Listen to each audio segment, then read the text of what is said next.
মাছের ডিম দিয়ে কুমড়ো শাকের তরকারি। কুমড়ো শাকটা কীভাবে রান্না করছি পুরো ভিডিওতে আপনাদেরকে দেখাবো। কি রান্না করতেছি? কুমড়ো শাক দিয়ে মাছের ডিম দিয়ে হবে। এই যে আলু বেগুন চিকেনে কাটা আছে, আর এই মাছের ডিম, শুকনো লঙ্কা আর পাঁচফোড়ন। এবারে আলুগুলো দিয়ে দিলাম, আলুগুলো একটু নেড়ে এবারে বাকি সবজিগুলো দেবো। চিচিঙে বেগুন ভালো করে নেড়ে এবারে মশলা দেবো। এক চামচ হলুদ দিয়ে দিলাম, এক চামচ নুন দিলাম, একটু লঙ্কার গুঁড়ো দিলাম। হয়ে গেছে। এখন কুমড়ো শাকটা দেবো, কুমড়ো শাকটা দিয়ে দিলাম, দিয়ে ভালো করে নেড়ে ছেড়ে একটু জল ঢেলে দেবো। হ্যাঁ, একটু চিনি দিয়ে দিলাম,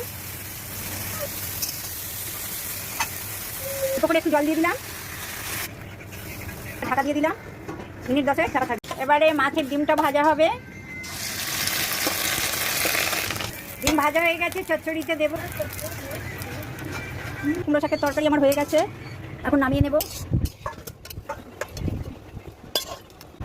আজকে আমি কুমড়ো শাকের তরকারি মাছের ডিম দিয়ে আলু বেগুন দিয়ে চচ্চড়ি করেছি। কেমন হয়েছে দেখে বলবেন বন্ধুরা। ভালো লাগলে আমার চ্যানেলটাকে একটা সাবস্ক্রাইব করে দেবেন। আজকের মতো টাটা বন্ধুরা, আবার আসবো অন্য ভিডিও নিয়ে।